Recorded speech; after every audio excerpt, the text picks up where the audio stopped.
Well, here we are. I turned down here at the next block. Thanks, mister. I'll get off there.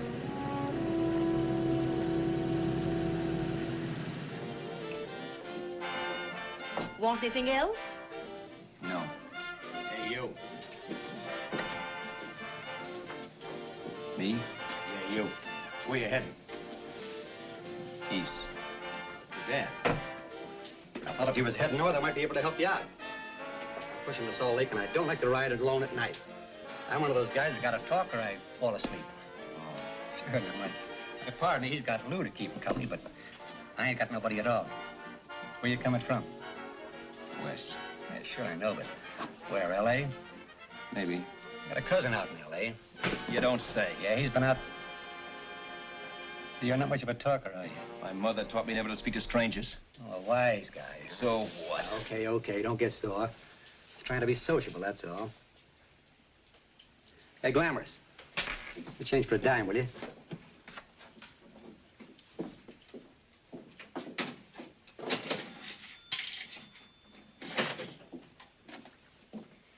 Let's have something quieter this time, Joe. My head's splitting. Is that what's wrong with it? Done with your coffee? No. And don't rush me, will you?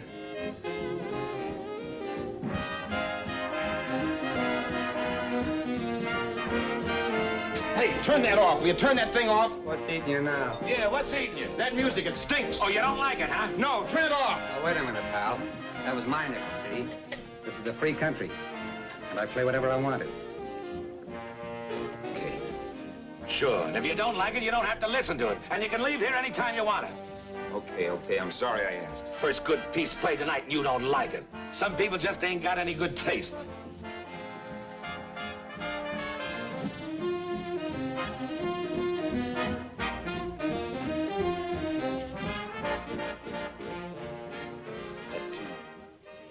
That tune. Why was there always that rotten tune? Following me around, beating in my head, never letting up. Did you ever want to forget anything? Did you ever want to cut away a piece of your memory or blot it out? You can't, you know. No matter how hard you try. You can change the scenery, but sooner or later you'll get a whiff of perfume or somebody will say a certain phrase or maybe hum something. Then you're licked again. I can't believe that you're in love with me.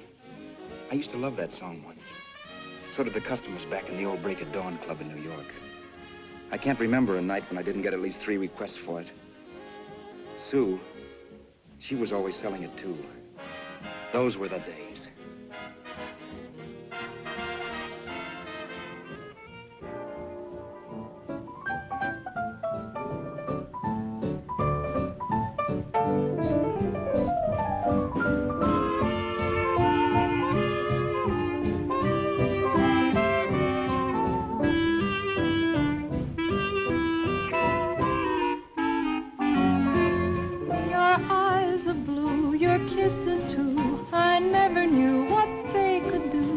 I can't believe that you're in love with me.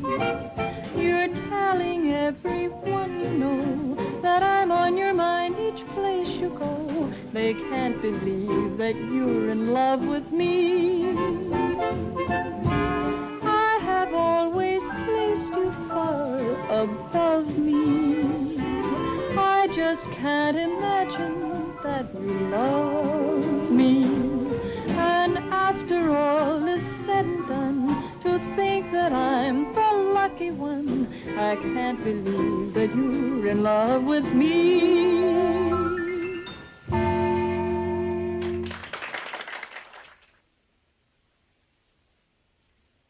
It wasn't much of a club, really. You know the kind. A joint where you could have a sandwich and a few drinks and run interference for your girl on the dance floor. I pounded the piano in there every night from 8 until the place closed up, which usually meant 4 in the morning. A good job as jobs went in those days. Then, too, there was Sue, who made working there a little like working in heaven. But how we felt about each other, well, there was nothing very unusual in that. I was an ordinary healthy guy, and she was an ordinary healthy girl. And when you add those two together, you get an ordinary healthy romance, which is the old story. Sure. But somehow, the most wonderful thing in the world.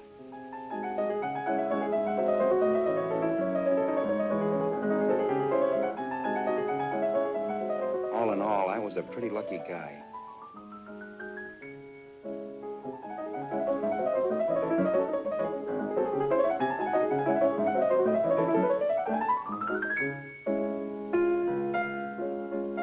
Mr. Paderewski, I presume. It's beautiful. You're going to make Carnegie Hall yet, Al? Yeah, as a janitor. I'll make my debut in the basement. I don't blame you for being bitter, darling, but you mustn't give up hope. Why, someday... Yeah, someday. If I don't get arthritis first. In the meantime, let's blow this trap.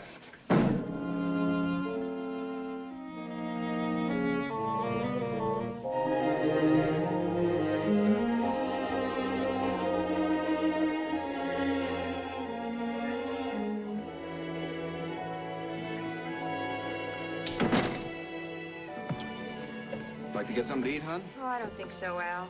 I lose my appetite working in this flea bag. Let's go home. Okay. I can't stand much more of that dump. Did you see that drunk tonight trying to paw me? No, what drunk? Does it matter what drunk? Say, what's the matter with you tonight, darling? That's the third time you started to tell me something and then stopped. We shouldn't have any secrets from each other, Sue. Next week, we're going to make with the ring and the license. You and me will be a team. Yes, that's right. In the Bush League. I don't get you. We've been struck out. It's a funny way to talk, darling. Don't you want to marry me? Al, look, I love you. You know I do, and I want to marry you. But? But not now. Only after we've made good. Sunday, I'm going away. Oh, I know you'll think it's silly. That's why I hesitated to tell you. But I'm going to California. I want to try my luck in Hollywood. That's the most stupid thing I ever heard of. Don't you know millions of people go out there every year and wind up polishing cuspidors? I thought you had better sense. You sound as if you don't think I have any talent. That has nothing to do with it. I'll make out all right. Maybe. But what about me? Doesn't it mean anything to you that you're busting up all our plans? We may not see each other for years? It won't be that long. I thought you loved me. I do. You know I do. Well, here we are. Al. Al, why can't you see my side of it? I'm young. We both are, and we've got all the time in the world to settle down. Really, darling, what I'm doing is the only sane thing to do. I hate the thought of being so far away from you, but we'll be together again someday. Maybe you'll decide to come out too later on. So long. Al, aren't you going to kiss me goodnight? Sure. Why not? Good night.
Roberts. You hit the jackpot this time. $10.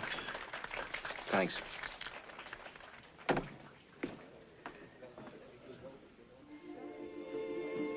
So when this drunk handed me a 10 spot after a request, I couldn't get very excited.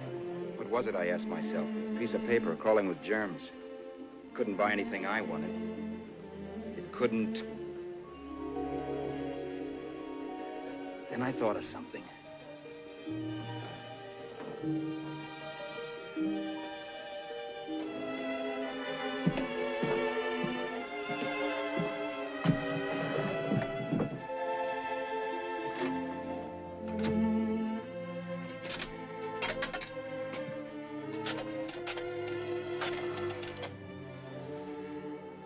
Long distance.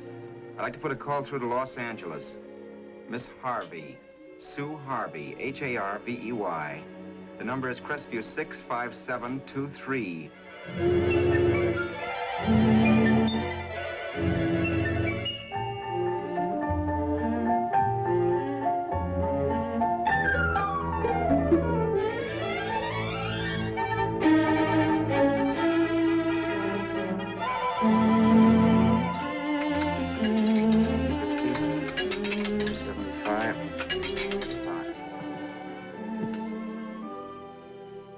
Hello, Sue?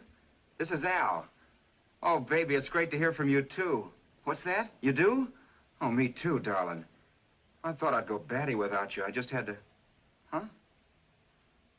You're working as a hashlinger?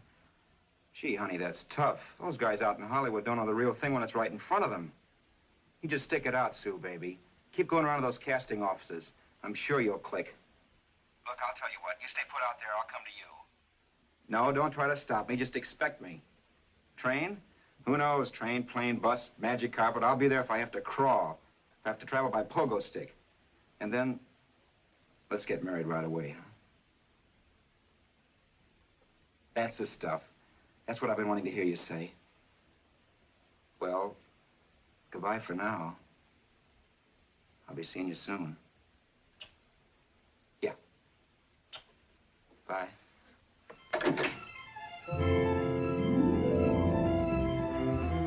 only way I could cross country was to thumb rides. For even after hawking everything, I only had enough money to eat. Money. You know what that is. It's the stuff you never have enough of. Little green things with George Washington's picture that men slave for, commit crimes for, die for. It's the stuff that has caused more trouble in the world than anything else we ever invented. Simply because there's too little of it. At least I had too little of it. So it was me for the thumb.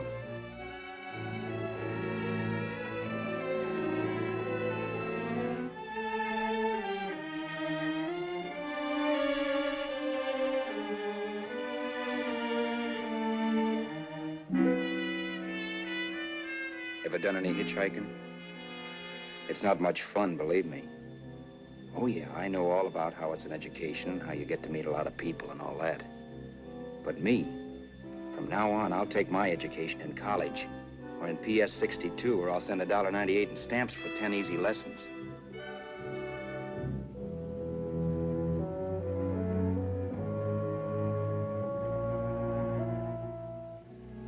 Thumbing rides may save your bus fare, but it's dangerous. You never know what's in store for you when you hear the squeal of brakes. If only I had known what I was getting into that day in Arizona. Here, throw that in the back seat.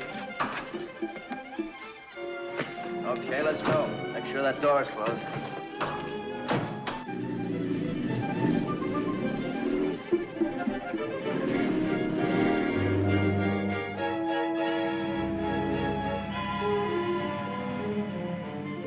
You know, Emily Post ought to write a book of rules for guys thumbing rides. Because as it is now, you never know what's right and what's wrong. We rode along for a little while, neither one of us saying anything. I was glad of that. I never know what to say to strange people driving cars. Then, too, you can never tell if a guy wants to talk. A lot of rides have been cut short because of a big mouth. So I kept my mouth shut until he started opening up. Hand me that little box, the compartment, will you, pal? Hold the wheel, will you?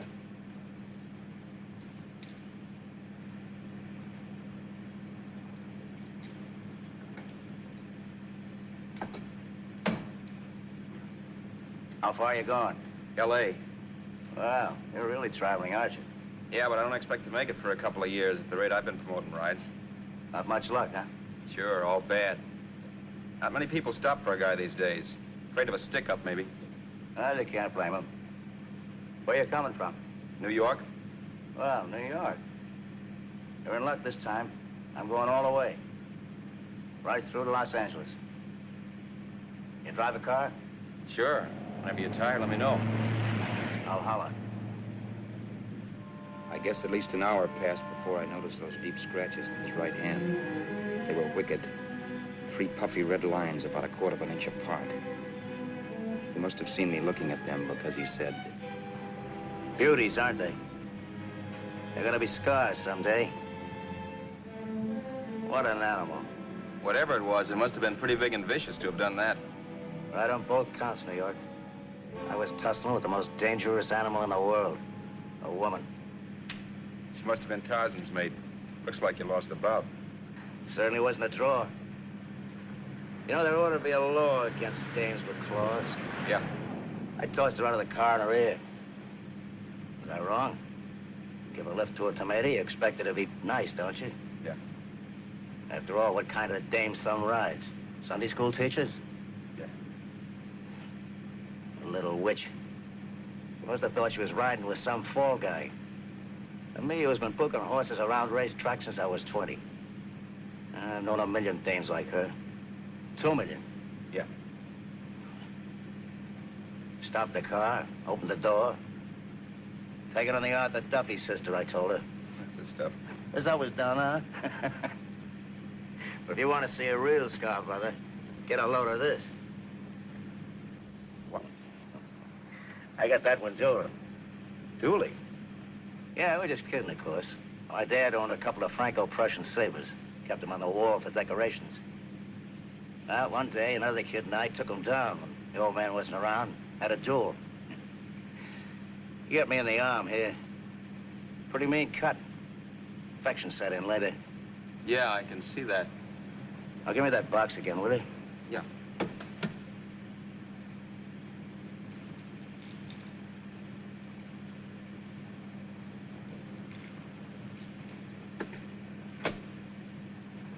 Pain made me lose my head, I guess. Began slashing. Before I knew it, I'd put the other kid's eye out. That was tough. Well, it was just an accident, of course. But you know how kids are.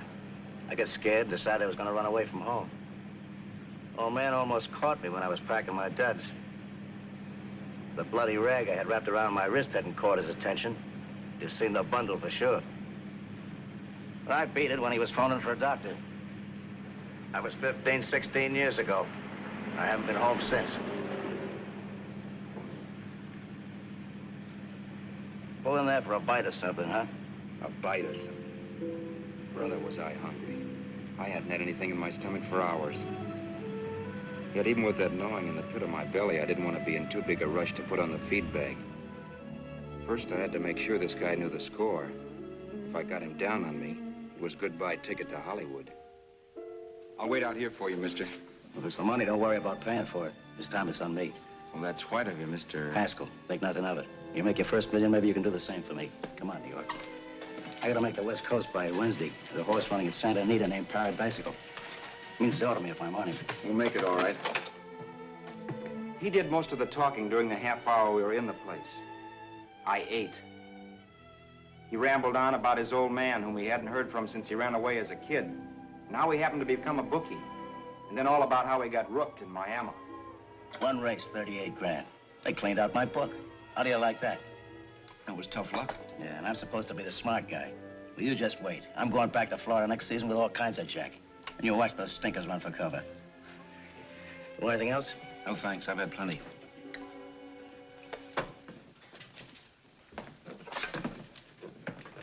That check there, sister? Oh, just a minute. Your change, sir. Keep it, sister. Oh, thank you, sir. Call again. I'll be waiting outside for you when you finish work. Sharp check, huh?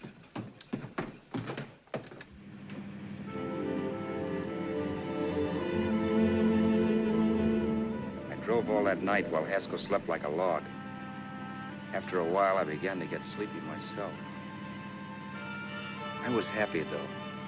Soon I'd be with Sue again. The long trip was practically over, and there'd be no more hoofing it down the concrete. I began to think of the future, which couldn't have been brighter if I'd embroidered it with neon lights. It was nice to think of Sue shooting to the top. It's amazing what a full belly can do to your imagination. Your eyes of blue, your kisses too, I never knew what they could do. I can't believe that you're in love with me. You're telling everyone you know I'm on your mind each place you go. I can't believe that you're in love with me.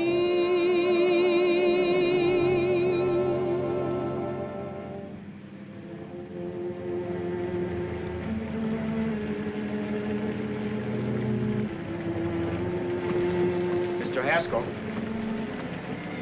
Mr. Haskell. Mr. Haskell, wake up. It's raining. Don't you think we ought to stop and put up the top?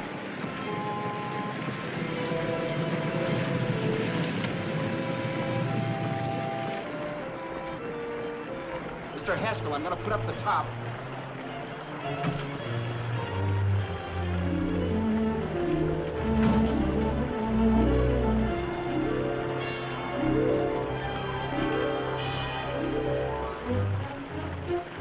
Up until then, I'd done things my way.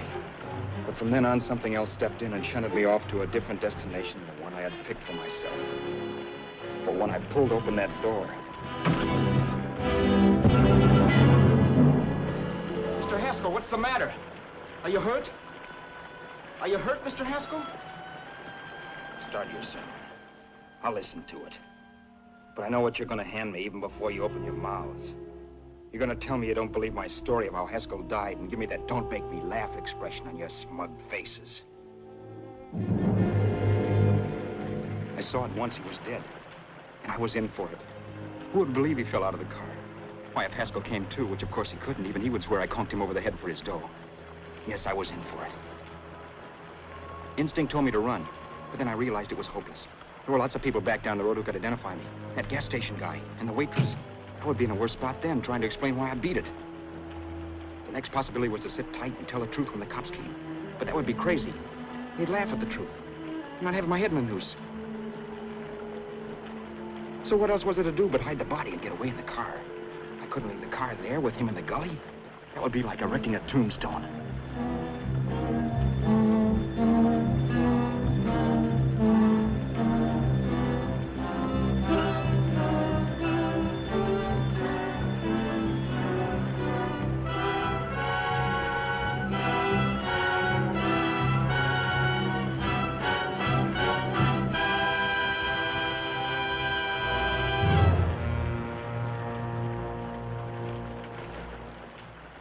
My idea was to cover him with brush, not to rob him.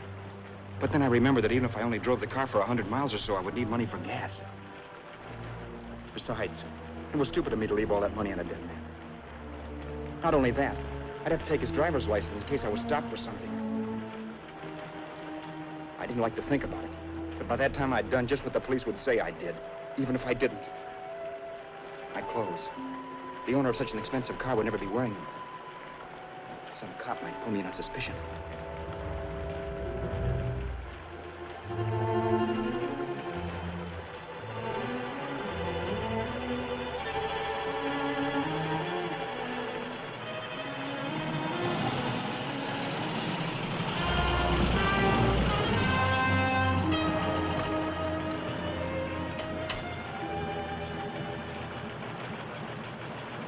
Hey, you, this your car? Don't you know better than to leave a car with the wheels halfway in the middle of the road? That's the way accidents happen. I'm sorry, officer. I was just putting up my top. I didn't think. Well, the next time, think. I'll let you go now, but watch your step in the future. I know that's a lonely stretch, but cars come by here once in a while, and we have plenty of crack-ups. Thanks, officer.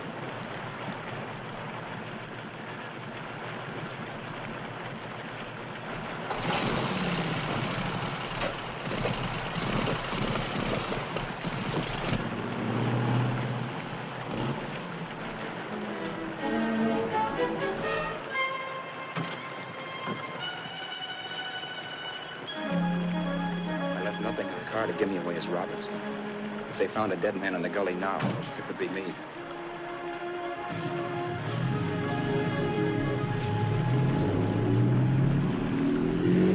As I drove off, it was still raining.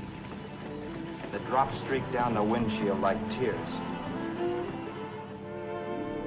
I kept imagining I was being followed and that I could hear sirens back in the distance. Just how long it took me to cover the 60-odd miles to the California state line, I don't know. I lost all track of time. But the rain had stopped and the sun was up when I pulled up to the inspection station.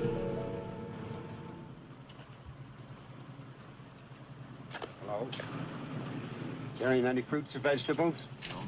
Any livestock or poultry? No.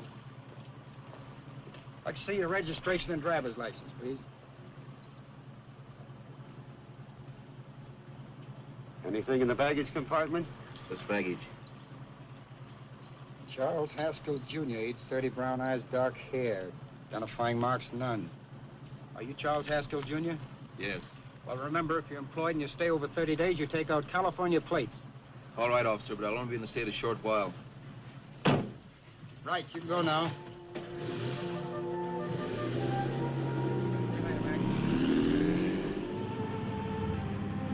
I couldn't drive any farther without some sleep. Cops or no cops, I knew I had to hit the hay and hit it hard. I was dead tired.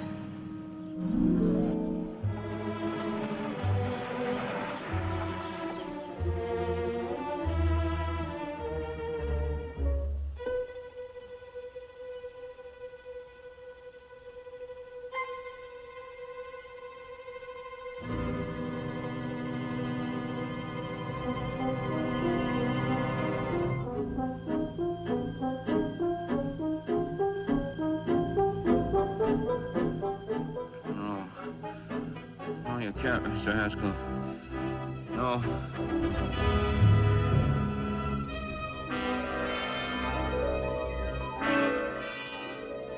Mr. Haskell, you can't die.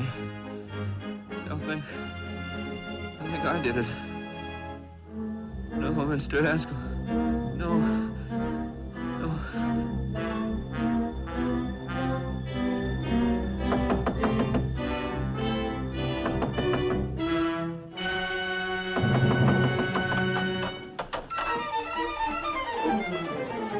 Who's there?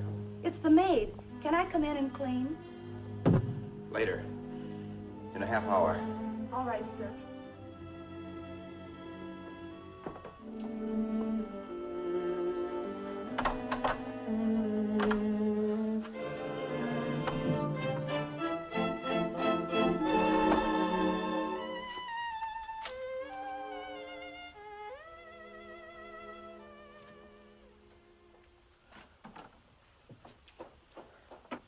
There was no time to lose. Every minute I had to be Charles Haskell was dangerous. And I'd have to be Charles Haskell until I got to some city where I could leave the car and be swallowed up.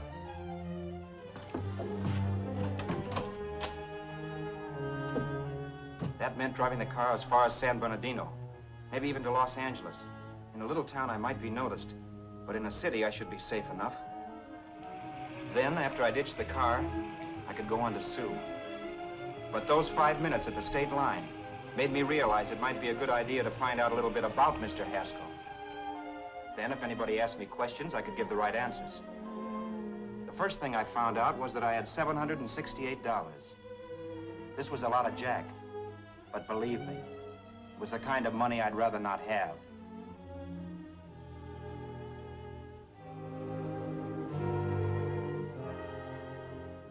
And then I found out from a letter Haskell was carting around in his bag that he wasn't the open-handed, easygoing big shot who went around buying dinners for strange hitchhikers.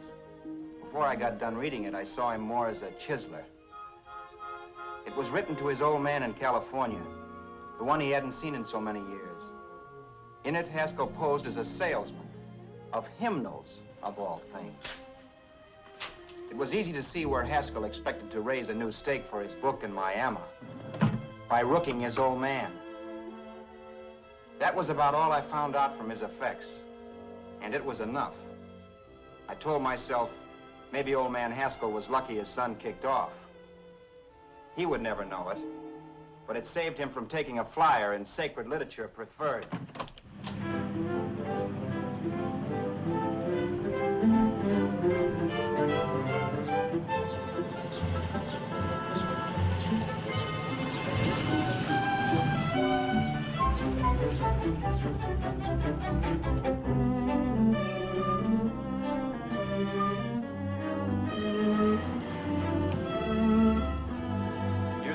At Desert Center, I pulled up for water. But there was a woman. Hey, you! Come on if you want to ride.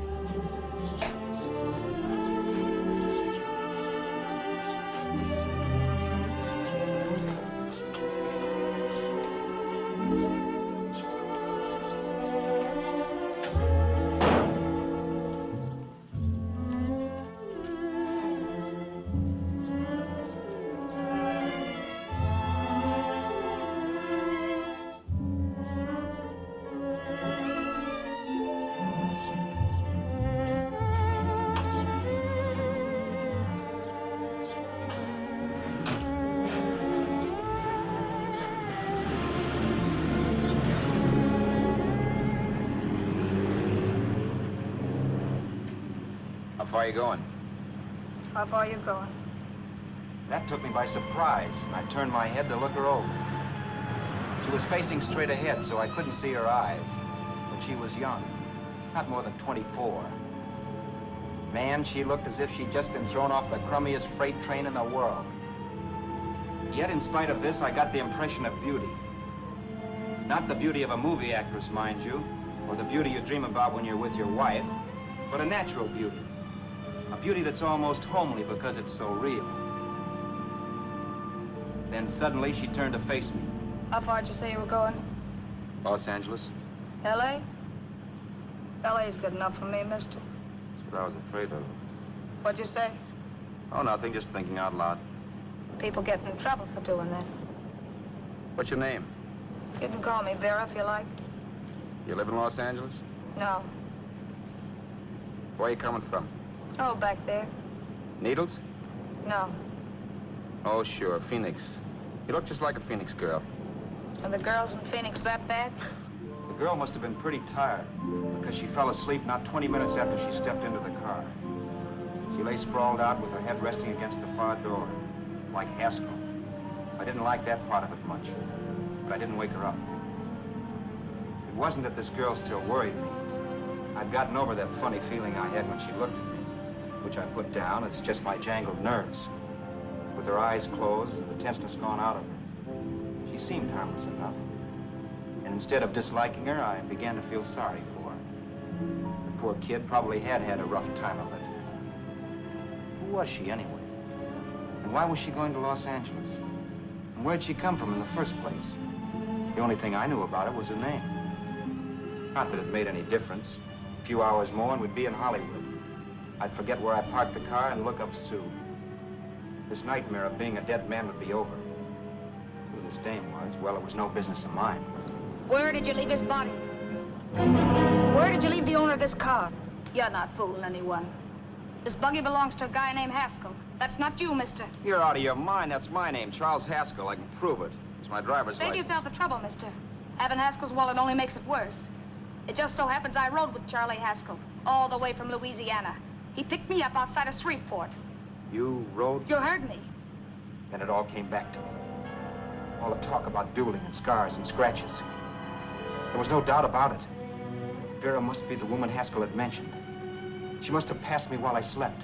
Well, I'm waiting. My goose was cooked. She had me. That Haskell guy wasn't dead yet. He wasn't stretched out stiff and cold in any Arizona gully. He was sitting right there in the car, laughing like mad while he haunted me. Well? There was nothing I could say. It was her move. Vera, whatever her name was just my luck picking her up on the road. It couldn't have been Helen, or Mary, or Evelyn, or Ruth. It had to be the very last person I should ever have met. That's life.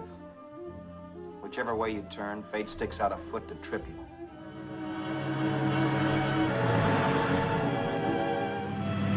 I told her everything, but she didn't believe my story. I should have saved my breath. That's the greatest cock and bull story I ever heard. So he fell out of his car. Say, who do you think you're talking to, a hick? Listen, mister, I've been around, and I know a wrong guy when I see one. What'd you do, kiss him with a wrench? Now, wait a minute. What I told you was true. You see, that's why I had to do it. You think I killed him? Well, the cops would have thought so, too. Yeah, well, maybe they still think so. What makes you so sure I'll shut up about this? Vera, I'm innocent. Give me a break, will you? It won't do me any good having you pinched. The cops are no friends of mine. Now, if there was a reward, but there isn't. Thanks. Don't thank me yet. I'm not through with you by a long shot. Let's see that roll.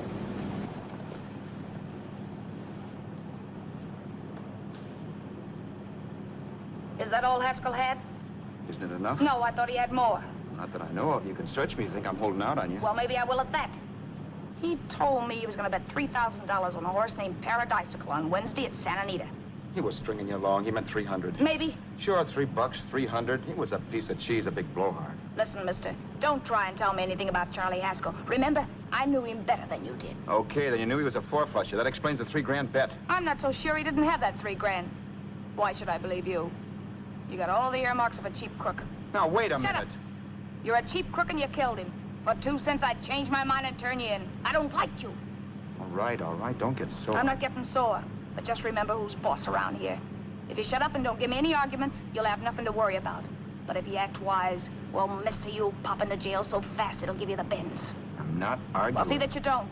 You know, as crooked as you look, I'd hate to see a fella as young as you wind up sniffing that perfume that Arizona hands out free to murderers. I'm not a murderer. Of course you're not. Haskell knocked his own head off. He fell, that's how it happened, just like I told you. Sure, and then he made you a present of his belongings. I explained why I had to do skip that. it. Doesn't make a difference one way or another. I'm not a mourner. I liked Haskell even less than I like you. Yeah, I saw what you did to him. What do you mean? Well, scratches on his wrist. Sure, I scratched him. I'll say you did. So your idea was to drive the car a little way, maybe into San Bernardino, and then leave it. You weren't gonna sell it? Sell it? You think I'm crazy? Somebody else's car? See, all I want to do is leave it somewhere and forget I ever saw it. Not only don't you have any scruples, you don't have any brains. I don't get you. Maybe it's a good thing you met me. You'd have got yourself caught, sure. Why, you dope. Don't you know a deserted automobile always rates an investigation? Huh? Look, the cops find a car. Then they get curious. They wonder where the owner is. So, all right, they don't trace Haskell. They trace you. I never thought of that. The only safe way to get rid of the car is to sell it to a dealer. Get it registered under a new name. Say, stop at the next store. I want to get a bottle and do some shopping before we hit L.A. Okay. Since we find a place, I'll drop you off and pick you up later. Nothing doing. You're coming in, too. From now on, you and I are like the Siamese twins. Have it your way. But I don't get the point. The point is, I don't want you to get lost. I'm not going to beat it if that's what you're afraid of. I'll say you're not. Well, I'm going to see that you sell this car so you don't get caught. Thanks. Of course, your interest wouldn't be financial, would it? You would want a small percentage of the profits. Well, now that you insist, how can I refuse? 100% will do. Fine. I'm relieved. I thought for a moment you were going to take it all. I don't want to be a hog. A few hours later, we were in Hollywood. I was recognizing places Sue had written about. It struck me that far from being at the end of the trip, there was a greater distance between Sue and me than when I started out. Vera wasn't kidding with that Siamese twins crack. She rented a little apartment as Mrs. Charles Haskell. When I objected to this, she explained that it was on account of the car. A dealer might think something was funny if he called and found we were using different names.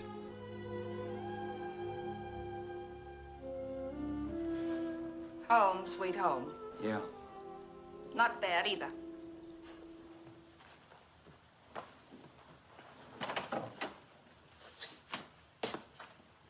In case there's any doubt in your mind, I'll take the bedroom. Yeah. Sure is stuffy in here.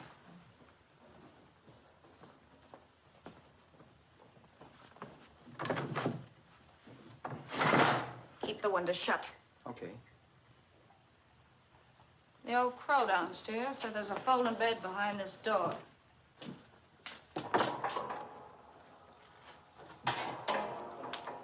You know how to work it? I invented it. Some joint. One can't have everything.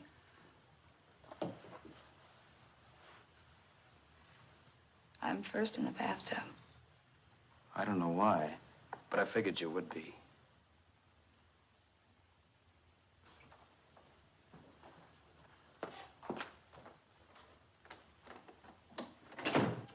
Boy, oh boy. Sure feels good to be clean again. I must be 10 pounds lighter. You must be. Well, hitching rides isn't exactly the way you keep your schoolgirl complexion. I wish that guy with the sax would give up. Gets on my nerves. Forget it. Have a drink. Aren't you afraid I might take you up on it? If I didn't want to give you a drink, I wouldn't have offered it. Why be a sorehead, Roberts? You got yourself into this thing. You should be grateful I'm not turning you in. Why, if I wasn't regular, you'd be in the pen this minute, being photographed, fingerprinted, and being pushed around by the cops. So cheer up. Get rid of that long puss. Or is your conscience bothering you?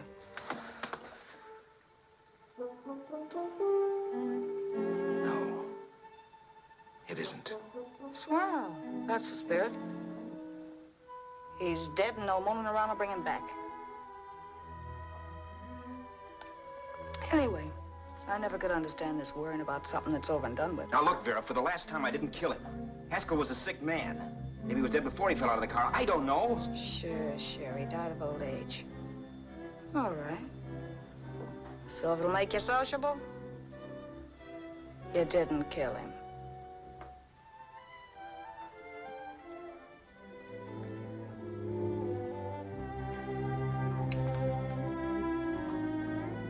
Thanks.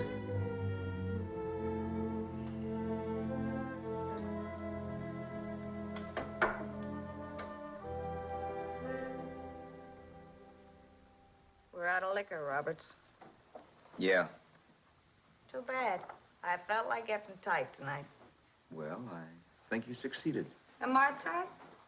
As a prima donna's corset. That's good. I wanted to get tight. Why?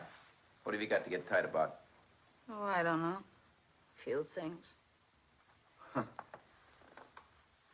You should have my worries. If I had your troubles, I'd stay sober. And I've got the key to that door. Yeah. Maybe you're right. I'm always right. You know, I don't like your attitude, Roberts. Well, there's a lot of things I don't like. Sure. But life's like a ball game. You gotta take a swing at whatever comes along before you wake up and find it's the ninth inning. I bet you read that somewhere. That's the trouble with you, Roberts. All you do is bellyache. Instead of taking it easy and, well, trying to make the best of things. But maybe that's what's wrong with the whole world. Get the professor. People knock themselves out trying to buck fate. Now, take you, for instance. You're lucky to be alive. Why, suppose Haskell had pulled open your door. You'd be playing a harp now. Think of that. You think of it. I'm tired of thinking. There's plenty of people dying this minute. I would give anything to trade places with you. I know what I'm talking about. I'm not so sure. At least they know they're done for. They don't have to sweat blood wondering if they are. Your philosophy stinks, pal. We all know we're gonna kick off someday. It's only a question of when. But what's got us on this subject anyway? We'll be discussing politics next. Yeah. Where'd you hide the butts? On the table, sucker.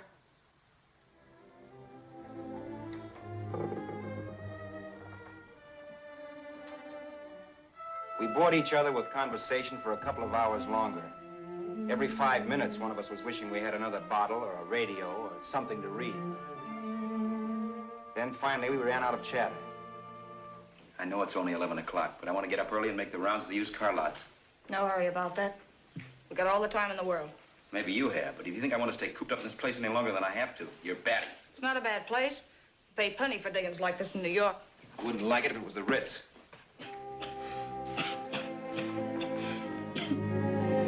Rotten liquor.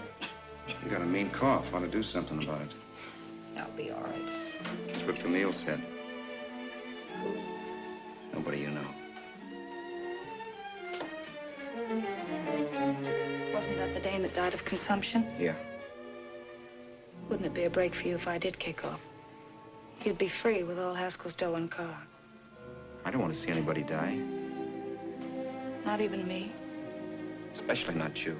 One person died of me. If you did, well, that's all I need.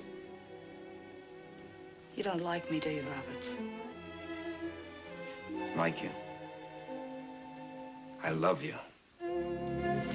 My favorite sport is being kept prisoner.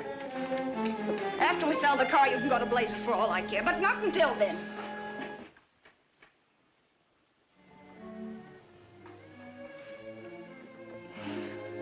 I'm going to bed.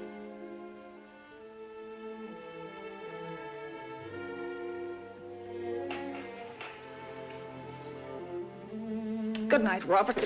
Don't try and sneak away during the night. All the doors are locked. Anyway, if I find you gone in the morning, I'll notify the police. They'll pick you up. Don't worry, I know when I'm in a spot. Well, good night. I hope that portable rack isn't too uncomfortable for you. Don't lose any sleep over it, will you, Vera?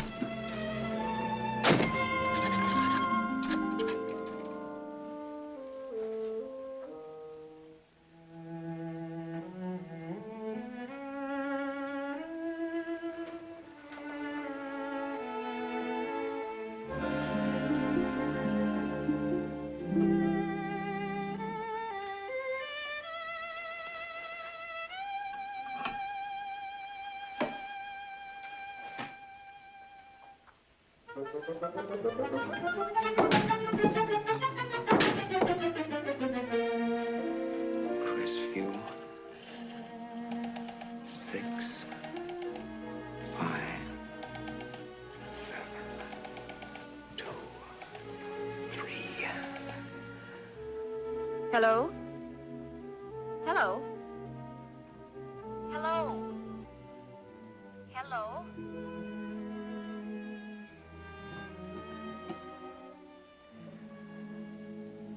No. Not yet, darling.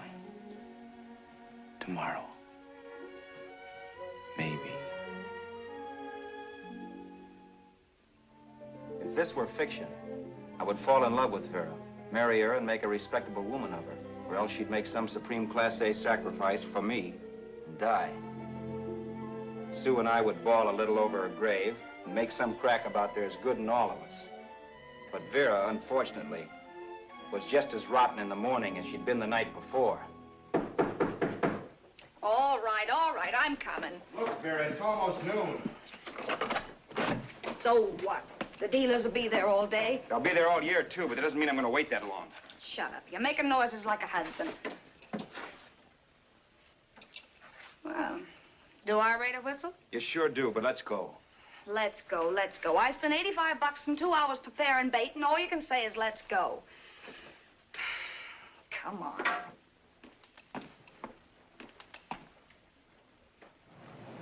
We passed a few used car lots last night down this way. What do you think we can get for this heap? I don't know. Plenty. You just let me handle everything. Think we can get $2,000? I don't know, but don't worry. I'll squeeze as much out of this guy as I can. If I let it go cheap without a fight, he might think we've stolen the car. And listen, don't make any slips and call me Roberts. That'll cook us. I don't need you to tell me that. You better just sit by and keep your mouth closed. Remember, we're both in the soup if anything happens. Forget it and drive. You're my wife, Vera Haskell. Look, after the deal's closed, let's go back to that place on Hollywood Boulevard, where I saw the fur jacket. I want to buy it. After the deal's closed, I'm saying goodbye to you. That's right, I forgot. I guess I'm getting kind of used to you. Well, that's a habit you can start breaking. Let's try this place in the middle of the block.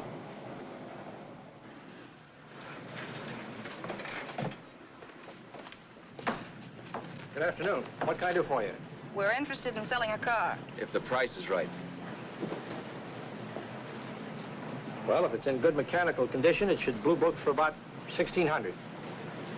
Tony, take a look at this motor. $1,600. Are you kidding?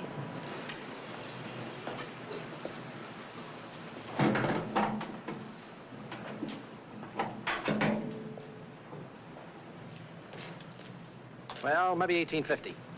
Before I let it go for $1,850, I'll wreck it and collect the insurance first.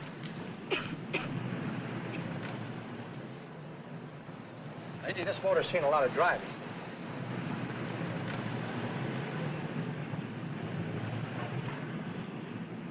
Well, the mechanic inspected the car. We haggled. At last, when we were all worn out, we hit a compromise. His price. Okay, it's a deal. All right, come in. We'll sign the papers. I have the ownership papers right here with me. Look, Vera, in the meantime, will you clean out the dash compartment? There may be some stuff in it. All right, darling. 1,850 bucks. That dirty crook.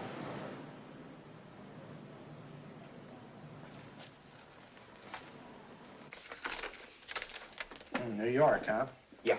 But you bought the car in Miami? Yeah. Well, now let's see about the insurance. We can either have it transferred or canceled. What kind of insurance do you have, Mr. Haskell? Well, aren't all the papers there? I don't see any. Surely you know what type of insurance you carry in the car. The name of the company? Yeah, but, Well, if you'll just tell me the name of the company, I'd be very glad to take care of all the details.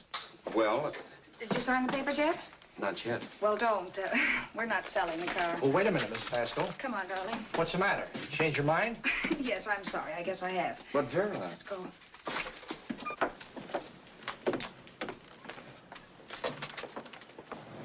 You got me out of a tight spot, Vera. But I still don't understand all this. You will in a minute. I almost threw away a gold mine. 1850 isn't to be sneezed at. The car doesn't book for as much as I thought. We're not selling the car. You want to keep it. Now, wait a minute, Vera. You said yourself I wouldn't be safe until the car was in someone else's name. I'd like to be free of this mess when I go. That's just it, Roberts. You're not going.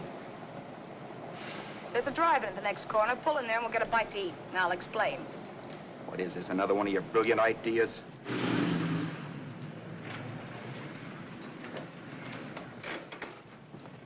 Oh, can I take your order? Make mine a ham sandwich and coffee. And for you, sir? Oh, I don't care. The same. Thank you.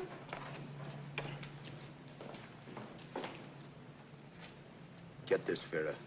I've been pretty patient so far. I've done everything you asked me to do, but no more. Shut up. You've taken Haskell's money. And you can have the dough we get from selling the car. But you're not going to keep me a prisoner. It's a good thing I bought the paper. Take a look at that. Vera, I'm in no mood. Read that.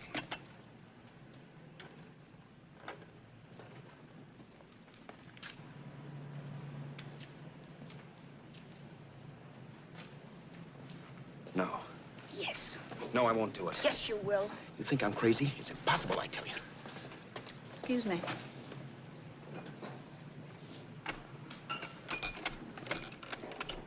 Blow the horn when you're through. No one could possibly get away with an act like that.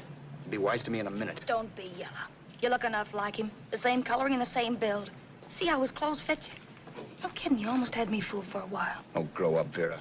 Don't you think a father knows his own son? And there must be other relatives. The father won't have to know you. We'll wait till he gives up the ghost. He's an old geezer and he won't pull through. And as far as other relatives are concerned, they haven't seen you in 15 or 20 years. Eat.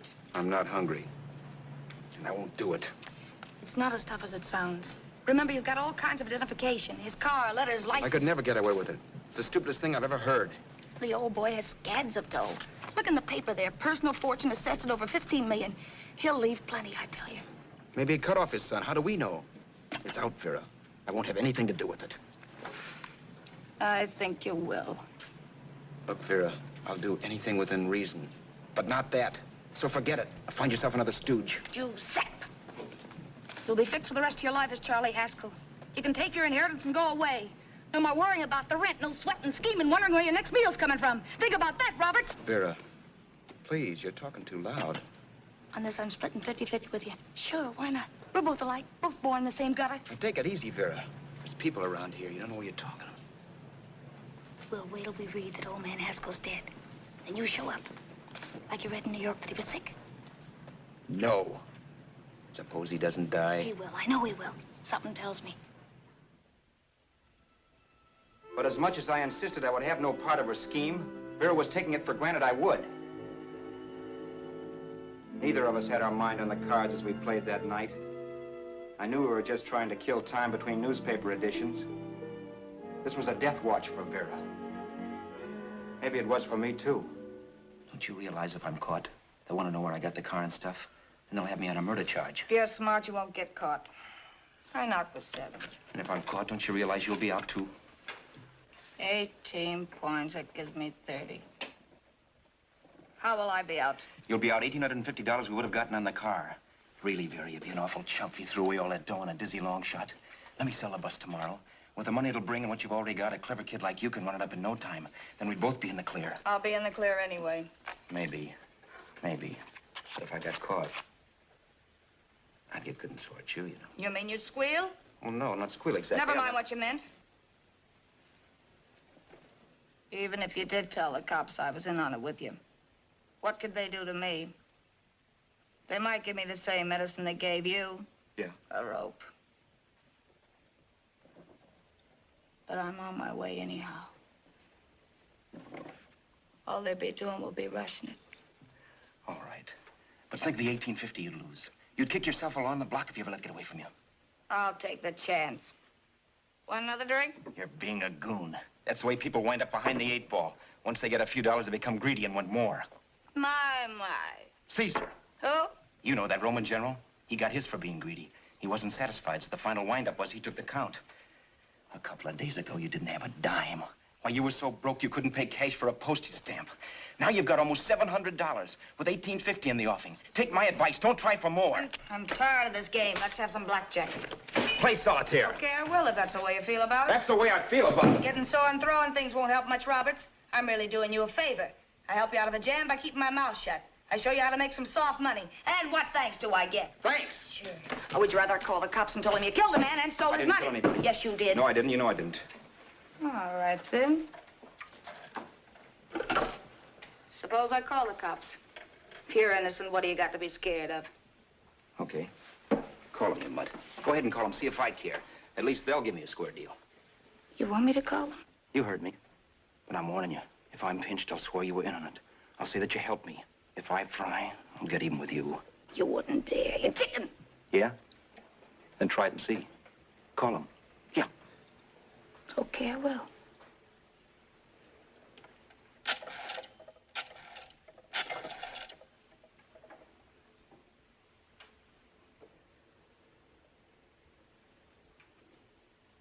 Information? I want the number at the Hollywood police station. Okay, I got it. Thanks. Wait a minute, Vera. You wouldn't do that. Wouldn't I? Give me that and I'll show you if I would. Take it easy now. Let's talk this over. This was early in the evening, and the conversation, while hectic, was at least pitched low. But as the minutes passed, and more obstacles to her plan popped into my head, the air got blue. Each word coming from our lips cracked like a whip. I reminded her that as Charles Haskell, I didn't even know my mother's name, where I'd gone to school, the name of my best friend, whether I had an Aunt Emma or not, my religion, and if I'd ever owned a dog. I didn't even know what my middle initial stood for. I also pointed out that the real Haskell had a scar on his forearm. His people never saw that scar. He told me he ran away right after putting out the kid's eye. Yeah, but his father knew he was cut. It'd have to be some kind of a mark. So what? The old man's dead, or will be. I hope by tomorrow morning's papers. Anyway, you could cut yourself a little, couldn't you? Boy, for that kind of dough, I'd let you cut my leg off. You're drunk and you're crazy mad, Vera. Turn me in if you want to, but I won't get mixed up in this. Besides, how do we know? Haskell was such a phony. Maybe he wasn't the man's son at all. Maybe he just dreamed it up. Well, dream it or not, you won't be dreaming when the law taps you on the shoulder. There's a cute little gas chamber waiting for you, Roberts. And I hear extradition to Arizona's a cinch. Where's that phone? Vera! Leave me alone. Vera! Here. I want a phone. Call police. I hate you yellow stinker. You leave me alone. I'll let you alone when you promise to leave the phone where it is. You're drunk. You don't know what you're doing. You're hurting me. Will you promise? All right.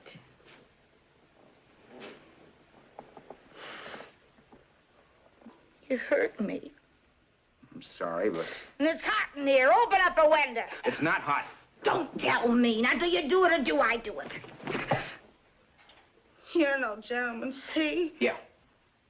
All right. I'll open up the window. Vera!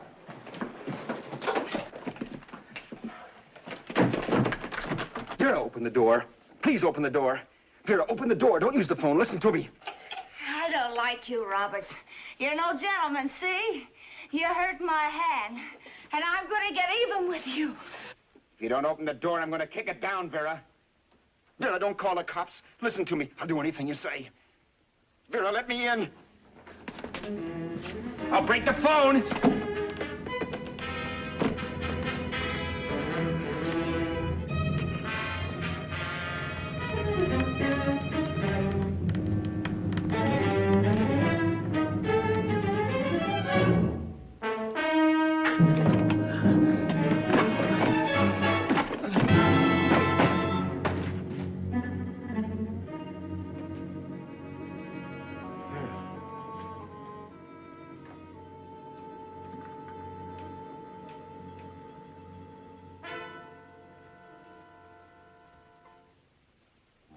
The world is full of skeptics. I know. I'm one myself. In the Haskell business, how many of you would believe he fell out of the car? And now, after killing Vera without really meaning to do it, how many of you would believe it wasn't premeditated? In a jury room, every last man of you would go down shouting that she had me over a barrel and my only out was force. The room was still. So quiet that for a while I wondered if I had suddenly gone deaf. It was pure fear, of course. And I was hysterical. But without making a sound. Vera was dead. And I was her murderer. Murderer? What an awful word that is. But I'd become one. I'd better not get caught. What evidence there was around the place had to be destroyed. And from the looks of things, there was plenty. Looking around the room at things we'd bought was like looking into the faces of 100 people who'd seen us together and who remembered me. This was the kind of testimony I couldn't rub out. No. I could burn clothes and hide bottles for the next 5 years. There'd always be witnesses. The landlady, for one. She could identify me. The car dealer, the waitress in the drive-in, the girl in the dress shop, and that guy in the liquor store. They could all identify me. I was cooked. Done for. I had to get out of there. While once I'd remain beside a dead body, planning carefully how to avoid being accused of killing him, this time I couldn't. This time I was guilty. Knew it. Felt it. I was like a guy suffering from shock. Things were whirling around in my head. I couldn't make myself think right. All I could think of was the guy with the saxophone and what he was playing. It wasn't a love song anymore. It was a dirge.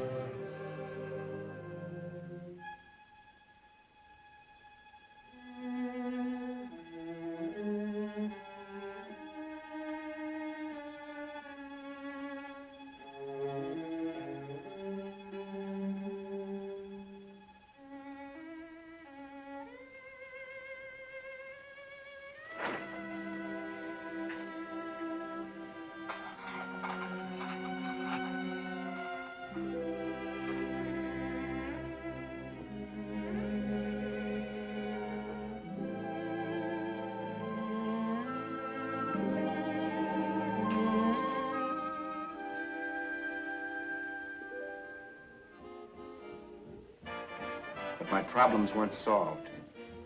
I had to stay away from New York for all time. Because Al Roberts was listed as dead and had to stay dead. And I could never go back to Hollywood. Someone might recognize me as Haskell. Then, too, there was Sue. I could never go to her with a thing like this hanging over my head. All I could do was pray she'd be happy.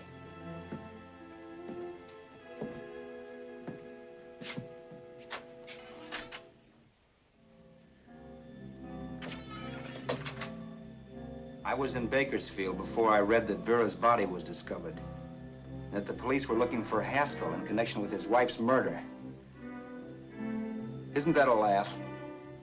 Haskell got me into this mess, and Haskell was getting me out of it.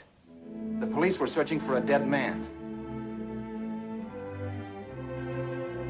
I keep trying to forget what happened and wonder what my life might have been if that car of Haskell's hadn't stopped. But one thing I don't have to wonder about. I know. Someday a car will stop to pick me up that I never thumbed.